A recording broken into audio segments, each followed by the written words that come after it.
From paradise here in Orlando, Florida, taking a little bit of a break from the Ritz-Carlton, the JW Marriott, where this year's NFL's owners meetings are happening. This is actually my hotel, the Fairfield Inn and Suites, right by SeaWorld, which is right behind me. So if you hear some screaming in the background, people like the roller coaster drop is right behind me. So that's that. I'm Matt Parrino. He is Ryan Talbot. This is the Shout Buffalo Bills football podcast. Got a lot to get into. We've actually, the trip out here, Ryan, it depends on the year, kind of shifts around in terms of what we're coming here to accomplish. This year was going to be the first time we got a chance to talk to Brandon Beane and Sean McDermott since all of the big pivotal roster decisions that they've made over the course of the last 3 or 4 weeks.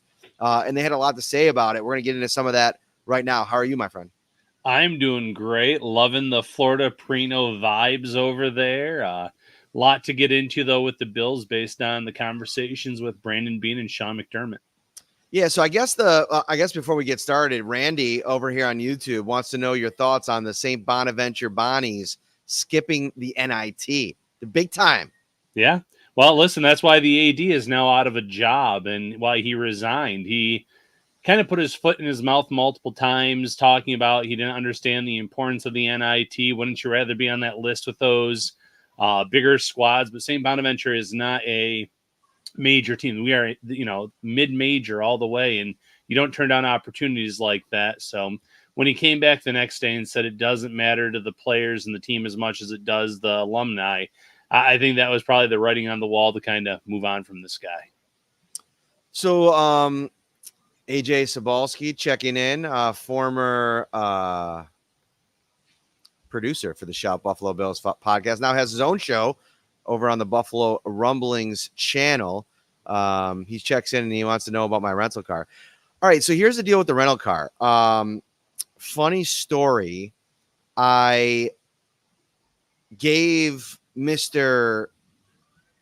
Beauvais a ride home from back to home. I didn't drive him back to Buffalo. That was a couple weeks ago. I gave him a ride and back to his hotel after everything kind of wrapped up over at the Ritz. We'll be back there tonight. There's a big kind of like gala that they throw. I get a chance to kind of talk to, not for media purposes, but just kind of mingle with coaches, ownership, executives, etc. And he took a picture of me in my rental car. Let me see if I can get it up here. It's good. Technology, Ryan. Is it going to cooperate? We never really do know. But I want to try it right here. I think we got it here. Let's see. All right, can you see it? Oh yeah. You can see it. Look at that ride. So it is just red as red can be. And, sometimes I do all of my deals on Priceline for the rental cars. And this was the exact same as Toyota Corolla. So when in Rome, you grab the Mustang. Why not, right? Like it's sleek. It's stylish. I will say, though, I texted my wife. And I said, you don't have to worry about me ever having a midlife crisis. I don't get it. Like, it's cool. Like, it goes fast. But I'm not a car guy. So it's kind of wasted on me. I hate to say that. No, I get it. I mean, I think you were pretty impressed with the Tesla that you drove when we had the show out in Verona. So I wouldn't say you're not a car guy altogether, but the muscle cars, the fast cars, yeah, small, hard to get into, lower to the ground. I get that. Yeah, back problems. And when I drove Beauvais home, Jay Skursky had to get in the back seat. I have a picture of that. You can find that on my Instagram account. It was a tight squeeze for Mr. Skursky, so shout out to him. Beauvais was appreciative of not having to get back in the back seat. All right, so I want to start with Tre White and Micah Hyde because I think Micah Hyde's kind of lingering out there with this potential retirement. Brandon Beane said last night that he doesn't have an indication one way or the other and kind of feels like, based on conversations he's had with his agent, which haven't been a ton, but there's been a few conversations, that the door's still open to Micah Hyde playing next season. Asked if he would, close the door. He basically said, no, I'm not going to close the door on that. And I want to bring this up. When Brandon Beane started talking about Tre'davious White, and obviously the Bills just released him. He has had a couple of reported visits. He made it a point to say, he told them, just because this move is now doesn't mean it doesn't work out for us to get you back in Buffalo. It's just right now, due to the rules, we've got to get under the cap. So I think in a perfect world, and especially with the way that Sean McDermott talked about Tre White today, we'll get into that in a minute. This is a situation where whether it's now, whether it's down the road, like I don't think the door is necessarily shut on either of these two guys. If Hyde wants to continue playing, or maybe for tre'davious White to return at some point.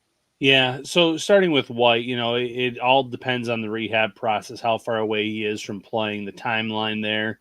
I know he's gone on some free agent visits, but it wouldn't surprise me if he was sitting out there on the market for some time until he is kind of cleared and ready to go. And for the Bills, you never know what kind of cap space they're going to have, what kind of cornerback situations they may have. If an injury pops up early in the season, is he someone you want to bring back? It makes a lot of sense. He knows the terminology, he knows the system, he's thrived in the system.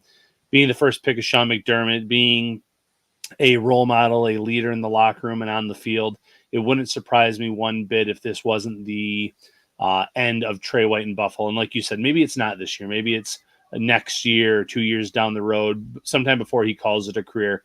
Micah Hyde's a little trickier because Micah Hyde has been, he's mentioned that he's considered retirement. It's something on his mind. And until we know what his plans are for this year, I don't think it's necessarily something down the road he could come back. But this year, again, is he someone that wants to skip training camp, skip that grind, come somewhere and play in season? If so, Buffalo, once again, would make a lot of sense in terms of knowing the system. But he could just wait around until an injury pops up somewhere around the league if he wants to give it one more go, sign with the contender and try to play there. So I like the fact that the Bills aren't closing the door on it. I think that Micah Hyde right now, the fact that he hasn't necessarily been linked to any teams, gone on any visits, tells you that he's just in a spot right now where he truly doesn't know what he wants to do this season. For Tre White, I think that, first of all, the backdrop of all of this has always been what he means inside the building, right? Like we've mentioned it on the show multiple times. It's not just like his personality or his production when he was healthy. I mean, you go back to that 2019 season when he was a first-team All-Pro. I mean, you're talking about one of the best cornerbacks in the league at that stage. It's just been a departure from that over the last 3 years, and it's not his fault necessarily. Two big injuries that kind of pop up, and Sean McDermott kind of indicated that, it's almost a tragedy in the sense that the injuries happen. And he also alluded to the fact that you don't know where Tre would be today had the injuries not happened, but also where the Bills might be if those injuries hadn't happened. You think about the two biggest games the Buffalo Bills have played over the last 2 years. They've both been against the Kansas City Chiefs, one in KC, one in Buffalo, both in the playoffs in the divisional round, both losses for the Bills without tre'davious White. And, maybe if he never gets hurt, and you never want to play the woulda, shoulda, coulda game, but maybe if he never gets hurt and he's available in those games, there's a different outcome. You never know. So I think that there's pain there. It's a player that obviously means a great deal to Sean McDermott, and having that conversation, it's the nature of the NFL, he said. And at some point, you're going to have to make a hard decision on even the players that have meant as much as Tre has to the Bills. I still go back to the decision and say that I believe that it was the right one, but what a story it would be if we fast forward, maybe not just this offseason, but next offseason or the offseason after that, if the Bills could get Tre White back. Yeah, the woulda, coulda, shouldas. I get that you don't want to talk about it, but it's a valid talking point. And even if we don't talk about the games that he missed and how the games could have turned out differently had he played, if he didn't suffer this injury this year against Miami in general, I think there's a good chance he's still on this Bills roster because of how important he's been. And he's been that cornerback one pre-injury, and he was trying to work his way back to that. So had he not suffered the injury in season against Miami, I wouldn't have been surprised had the Bills renegotiated the deal, figured something out to keep him on the roster. I think the availability aspect of it, though, the fact that you could free up $10 million post June 1st, you had to get cap compliant. There was a lot of moves that needed to be made. So because of the injury, it made a lot of sense to move on from him now. But, like any good GM, you don't close the door on players who have provided so much value to your team. And I know it wasn't a Brandon Beane pick. Beane joined the Bills a few weeks after that draft was over, but he meant a lot to Brandon Beane, and we saw today how much he meant to Sean McDermott. Got an update on where the Bills are against the salary cap. Interestingly enough, the Austin Johnson deal, which is reportedly worth 1 year and $3.5 million, according to Ian Rappaport. We're going to talk a lot about Austin Johnson here in a second, what he means, where they're at in the build at defensive tackle. We'll get into that in a moment. But I think it's interesting that Brandon Beane gave the update on the cap. The Bills are at about 6 or 7 million, somewhere in that range with cap space. And that depends on how they structure the deal for Austin Johnson. It could include void years. And if it does, that could lessen the cap hit this year. And it's something that I feel like, teams got to really be careful how they use these void years. You look at the numbers that just came out on Shaq Barrett in Miami. He got a 1 year deal worth around $7 or $8 million, but a lot of that's getting pushed off into future years. And now it's not a massive number, but the more you kind of add up these void years, the more that dead money kind of piles up in future years. It gets kind of dangerous. They're going to get the $10 million to use post June 1st after the Tre White move happens. But Brandon Beane also made another good point about the salary cap yesterday, Ryan. You don't think about it now, but with the extended practice squad numbers of 16 players, you got to allocate $3 to $3.5 million on your practice squad, then about $4-ish to $5-ish million on your rookie class, depending on how many picks the Bills end up making. 11 draft picks is going to be a little bit more costly than usual. Yeah, if they make all 11, and for sure, it wouldn't surprise me one bit if he moves some picks around, trades up in on day 2 at some point, or moves some picks to next year. But yeah, between the practice squad, between the rookie class, there goes a lot of that Tre White money right there. You need some money for in season if an injury pops up. There's a lot to be done there. So while I'm not going to sit here and say the Bills are done in free agency, they're going to try to get guys at that 1.79 number, the vet minimum type.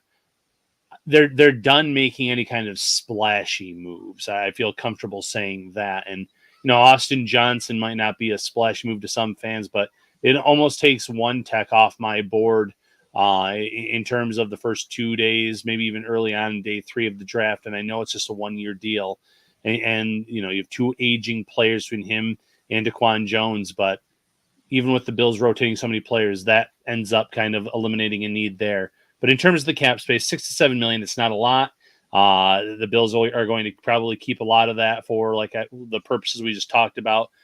Combine it with the Tre White money, you're looking at some vet minimum signings between now and the draft, and after the draft as well. But between the draft and those UDFAs, that's going to fill in a lot of those other spots on the 90-man roster. Let's get into what Austin Johnson is to you when you think about this defensive line. Obviously Daquan Jones and Ed Oliver, they're going to own the lion's shares of the snaps on that defensive line. But my first dive on Johnson was, I kind of came away from it like, especially when I saw the 3.5 number and the fact that it's not a minimum deal. I was even a little bit less enthusiastic, only from the perspective it felt like this is a really pick through position in free agency, and it felt like maybe an overpay. Now, the deeper dive that you take, the Chargers, coming off of 2 seasons with the Giants, gave Johnson a 2-year, $14 million contract. So he's taken a considerable pay cut. And from what I've read, Johnson was a little bit fit in that Chargers defensive line. So I get that part of it as well. I think what they're going to ask him to do, number one, rejoining Daquan Jones, who is a huge Austin Johnson advocate. We talked a little bit about that already. You wrote a story on it. They play together at Penn State. They play together at Tennessee. And I think the idea is he could fit more into the role that he played there. And I would imagine Daquan Jones was selling him on the fact that they fit the player more so than forcing the player to fit the scheme. And that could potentially unlock Johnson. I'm a little bit more in on this move after thinking about it. And the way that Brandon Beane talked about him yesterday, they're really high on this guy. This check the box. I don't think it was the Eric Armstead kind of signing, to your point. They couldn't make that kind of splash in the end, but that might be okay because this might be a little bit more of a scheme fit and like a plan fit for what they want to do? Fits better. And, you look at another player they showed interest in, they had a visit with, was Foley Fatukasi. And he signed a 1-year, $5.12 million deals with the Houston Texans. So when you compare some of the players that the Bills had looked at potentially on that D-line and what they ended up getting Austin Johnson at, I think it was a pretty fair price. Players with a lot of starting experience and a lot of experience in general don't come cheap in this league. He's a really good fit in this system. If you were to lose Daquan Jones to an injury this season, I think he can plug right in and start. I think he was a player that the Bills would have considered bringing him in as a replacement for Daquan Jones had they lost him in free agency. Now, again, that would have prioritized one tech a little bit more in the draft going into the season if you would have had Austin Johnson as your starter.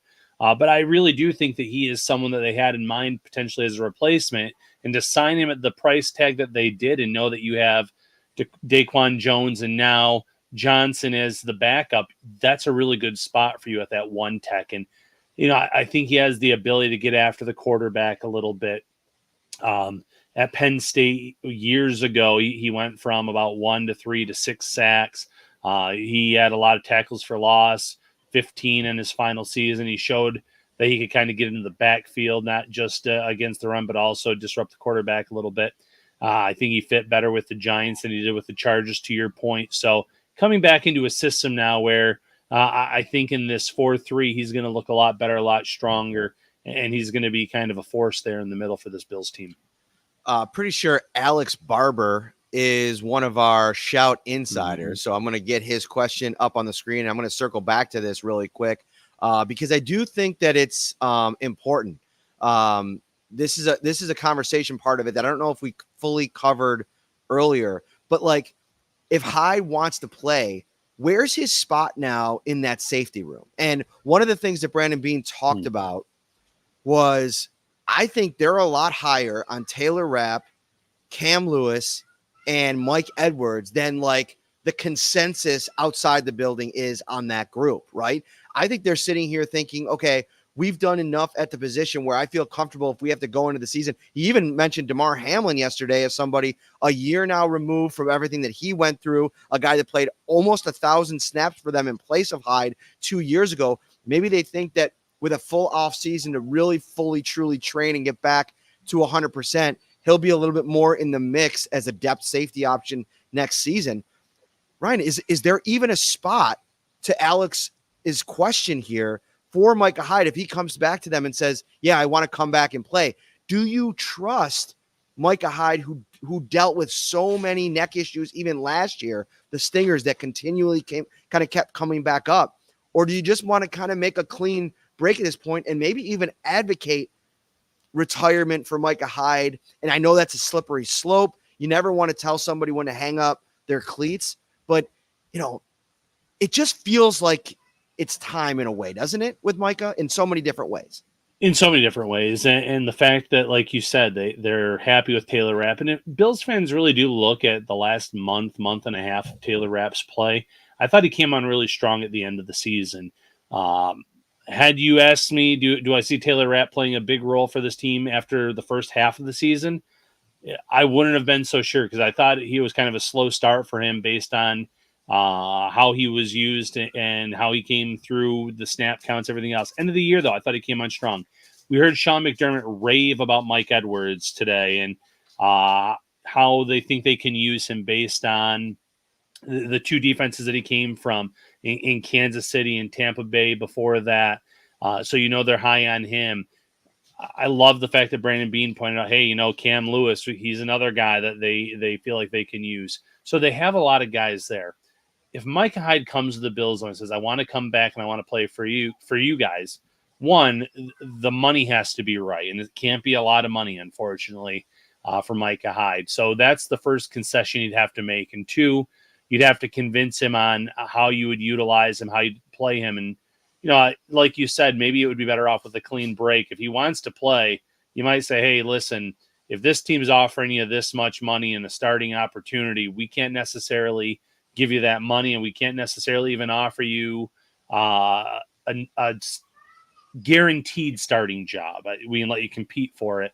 And that might be a tough pill to swallow. So you're right. It does feel like a clean break might be needed.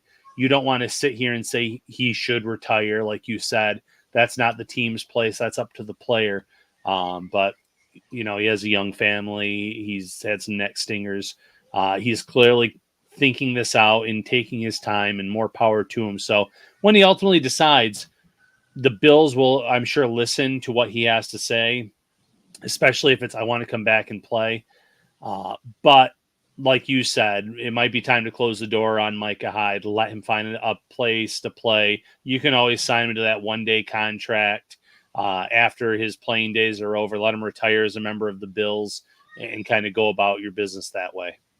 One thing that I didn't think of on Edwards that I think would have catapulted him at least in line with Julian Blackmon for me was what Sean, you mentioned what, Sean McDermott glowing about him today. The connections to Spagnuolo in Kansas City and then Todd Bowles in Tampa Bay, like they follow the coaching trees with these players. And I think you can kind of fit a player in to your scheme a little bit better when you've seen them play that style. And so I think, listen, when he's been given opportunities, I mean, Mike Edwards was the best safety on the field in the Super Bowl. Like, if you really put all of those guys next to each other in the biggest moment, and where have the Bills kind of faltered over the last couple of years, those moments, right? So this is a sneaky under the radar addition that I think maybe takes them out of rekindling things with Micah Hyde, because I think he kind of fits into that role pretty well. Alex Barber also adds in here that Taylor Rapp's big hits remind him of Poyer earlier in his career. And that's one thing about Taylor Rapp is he plays without any fear. I mean, one of the biggest hits he had this season was that really bad neck stinger injury that he had. It was a sideline hit, and you're like, man, protect yourself a little bit. But sometimes these kinds of safeties, they don't play the game like that. I'm familiar with Alex's name because we interact so much on the Shout Insider text line. He's really active in there. And if you want to join, now's a good time to do it. Anytime is. You get a 2-week free trial to check it out. Get access to me, Ryan Talbot. Anytime you have a question or a comment, we talk back and forth on the Bills. Text 716-528-6727. Start your free trial now, $3.99 a month after that. If you're feeling really froggy, send me a DM. I'll give you a 1 month free. Still got a couple codes left for that. And the Shout text line is brought to you by Carrie C. Beyer, attorney with the law offices of Francis M. Litro, located at 237 Main Street in Buffalo, New York. If you or someone you know is seriously injured, give them a call, 716-852-1234, or check out litrolaw.com. All right, I want to bring up, AJ dropped another question in here. We heard from Sean McDermott and Brandon Beane Curtis Samuel over the last 24 hours. So AJ asks, what are your thoughts on the receiver comments? Does that point you in a direction of a certain prototype player, or do you think it might be a smokescreen? Ryan, why don't we start with you here? I don't think it's a smokescreen. I think that the Bills are looking for a certain type of receiver. And, after those comments came out, I saw a lot of Bills fans saying, oh, Ladd McConkey is going to be a Bill.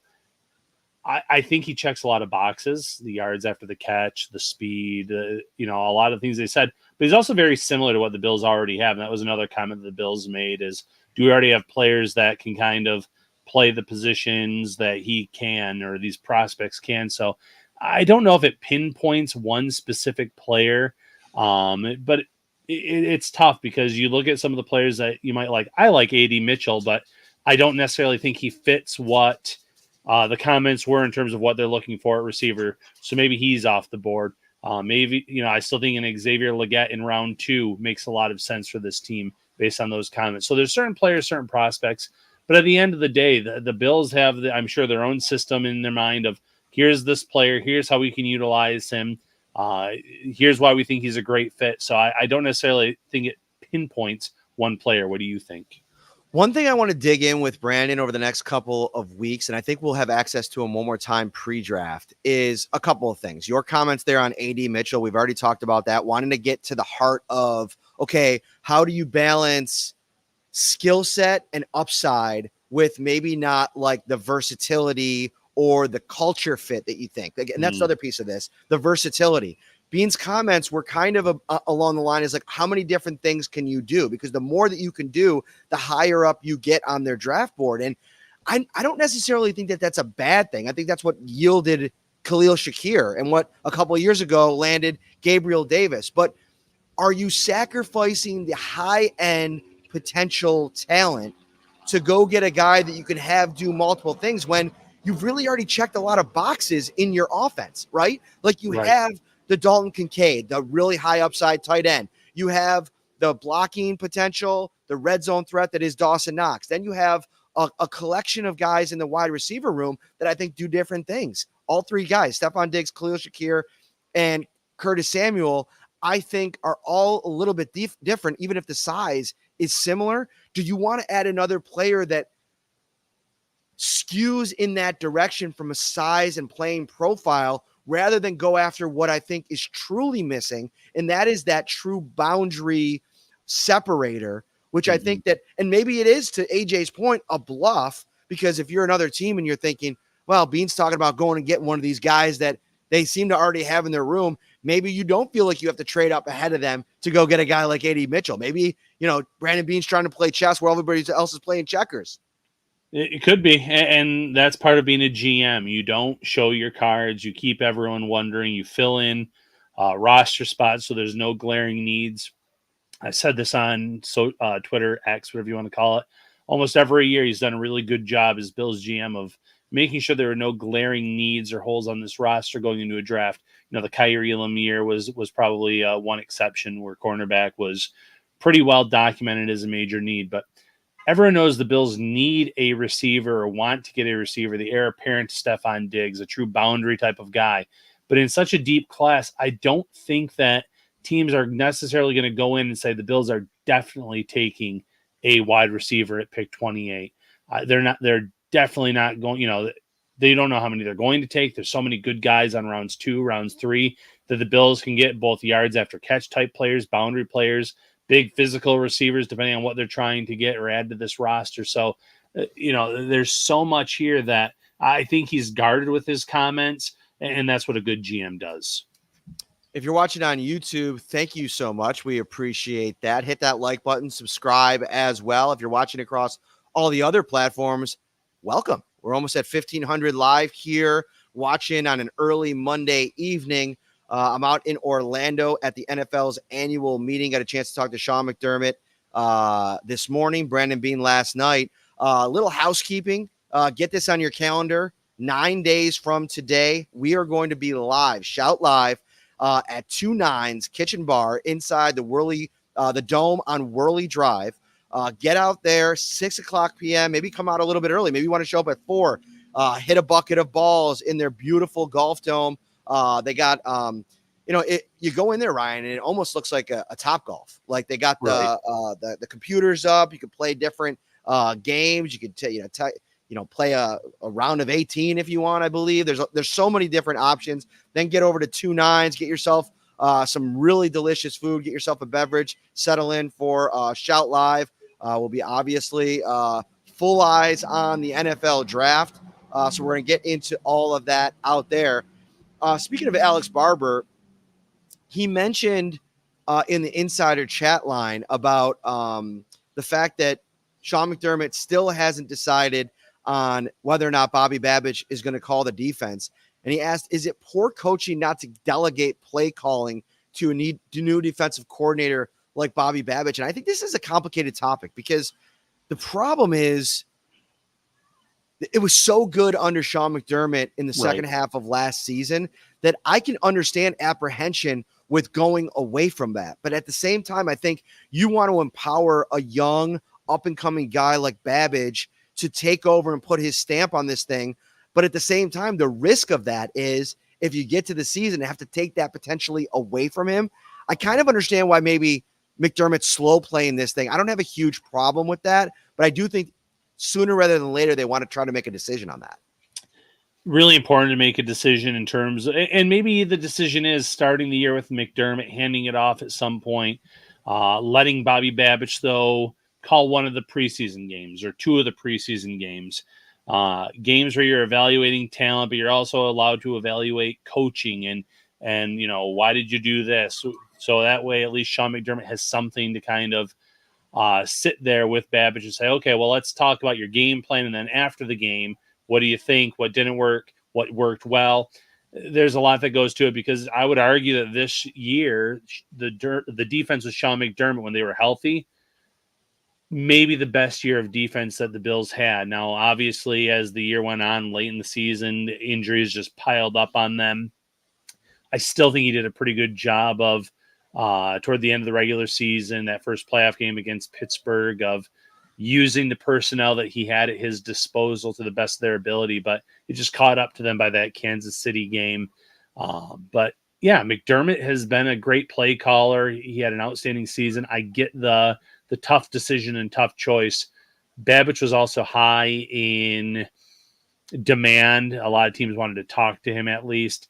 They wanted him in the building. I think that he did such a good job with the secondary early on in his stint here, and such a good job with the linebackers, that you can tell that this is a potential future star in the coaching field. So the Bills also need to make sure they're giving him his opportunity to shine as the defensive coordinator sooner rather than later, and hopefully in 2024. I asked Sean about Joe Brady and how he's settling in, because one of the things I think we fast forward through is like, okay, he was scrambling at the end of last year. I mean, to take over midseason like that, to continue running Ken's / Brian Dable's offense, I'm wondering how much we're going to see a little bit of a shift this year, and potentially Joe Brady kind of putting his own stamp on that offense. And I feel like Sean McDermott didn't pour any cold water on that. I think he said it's a chance for him to reset the offense in terms of terminology, the volume of the system, and potentially tightening it down a little bit. He also brought up Ronald Curry, the new quarterbacks coach. They work together in New Orleans. So I think that, Ryan, depending on how creative they want to get here, we can see a very different version of this Bills offense next season, because I think it's almost time for a departure from what was kind of built with Brian Dable, and maybe even evolving it a little bit and making it more in the image of Brady, and working it around the personnel, not only with Curtis Samuel, but whoever ends up being the rookie wide receiver that they get in the draft. Yeah, so Curtis Samuel, bringing him in is obviously a big step in terms of letting this offense really be Joe Brady's offense, and bringing in a weapon that already knows the system. Brady, who knows how to utilize them, that's big for this team. Those bubble screens, those quick passes that were going to Stefon Diggs could potentially go to Curtis Samuel. That's a much better fit for his skill set versus what Stefon Diggs does well. And you saw how Khalil Shakir came on late in the season. While that wasn't necessarily Joe Brady's system, you say, okay, well, this guy can, yards after the catch, making big plays for this offense. I can utilize him. The Bills moved on from certain receivers, your Trent Sherfield, your Deontay Hardys, but they've also kept a lot of the same guys, whether you're talking Ty Johnson, bringing him back into the fold, whether you're talking this offensive line. I know they moved on from Mitch Morse, but that's going to look a lot of the same. Clearly, Joe Brady likes a lot of the personnel that he's inherited, but now he can kind of work with their skill sets, find ways to utilize them. I know there's a lot of criticism about the targets, the way that they use Stefon Diggs down the stretch. But like you said, to your point, Joe Brady was scrambling, and he was just trying to get the ball in Stefon Diggs' hands to the best of his ability. Full offseason now to bring in his own system, his own terminology. I think that it's going to benefit Stefon Diggs. It's going to benefit a lot of the guys here, but it's also going to benefit some of these weapons that they potentially had in the draft as well. Thank you for the kind words, Charles. He says, Matt, great question about Tre'davious White to Sean McDermott today. Almost made Sean tear up. And yeah, he was emotional. I actually wrote about that exchange over at the site right now. You can read the story at Syracuse.com, NewYorkUpstate.com. And, this was a guy that meant a lot to the Bills over the last 7 seasons. And so my question to Sean was, when you talk about Tre, when he's talked about Tre in the past, you can tell the love that he's got for him, right? Like what he means to him. And I think that came out not only over the years in those press conferences, but even a little bit earlier in the press conference today when he was asked about that. So I followed up and I basically said, what does this mean? What was that conversation like? He doesn't want to take us necessarily into the specifics of the conversation. And I get that, but I thought it would be important to get a sense of what that conversation was like from Sean's perspective. And so I asked him about that, and he had a really good answer. I'm going to try to bring it up now so I could try to play the whole clip here. Give me 1 second on the fly here. And I probably should have had this fired up before we started, but it's a really good clip. Our good friend Matt Beauvais over at Channel 7 does a really good job. He tweeted out the video of it, and I'm going to try to, I think I should be able to share the screen here and get it up here. All right, here we go. Oh, man. Yeah, emotional, right? Because it's kind of like you can't believe it's what we're discussing. And,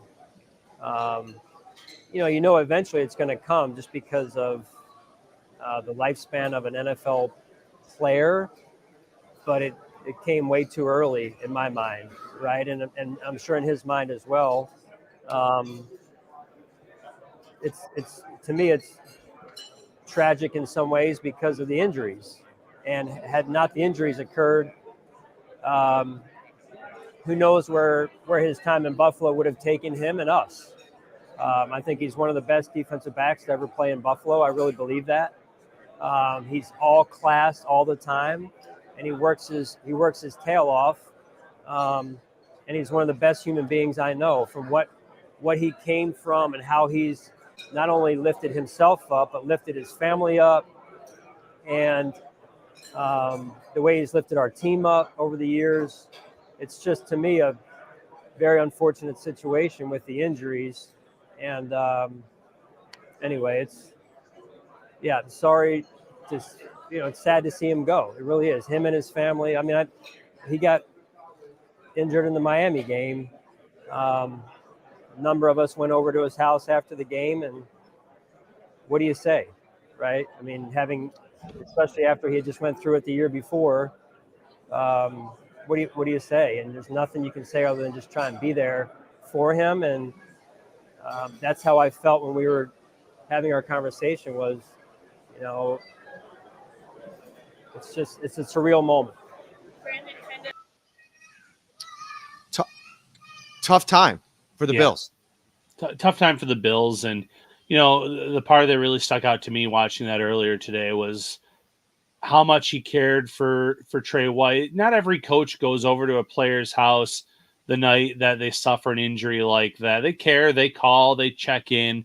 But the fact that he went over and he was, with them, with some other coaches, some other players, it shows the bond that they had. And the fact that Tre White was rehabbing in Buffalo up until pretty much up until his release, showed you how much it meant to him to kind of try to get back in the fold, try to work his way back. They are always going to be linked together because that was Sean McDermott's first pick as the coach of the Buffalo Bills. And, this is part of the business, whether it's the coach getting fired in some places and the players talking about how sad they are because they feel responsible. They have that bond. You also get it from the coach's perspective where, this felt like it was too soon. It felt like they should have been coach and player for at least a few more years together, but most players do come and go. A lot of the greats on a lot of these teams eventually do sign elsewhere in free agency or get cut, get traded. It's the nature of the business, but it doesn't mean that it's an easy part of the business. It was also nice to see that peek behind the curtain a little bit with Sean. Yeah. Like, it doesn't come very often with him. And that's by design for the most part.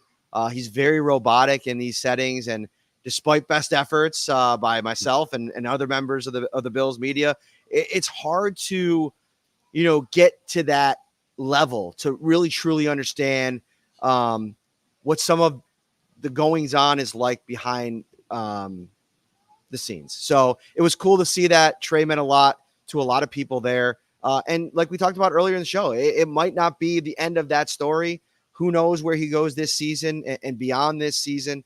But obviously an impact left by him, Jordan Poyer, Micah Hyde, Mitch Morse, all the guys that have moved on this offseason. I mean, they're definitely part of this story. All right, that's about 40 minutes. That's where we wanted to go today. Don't forget, April 3rd at 29's Kitchen Bar inside the Dome, Whirly Drive. Come out and see Shout Live with Ryan Talbot. I'm Matt Parrino from Orlando. We'll be back later this week. Take care, everybody.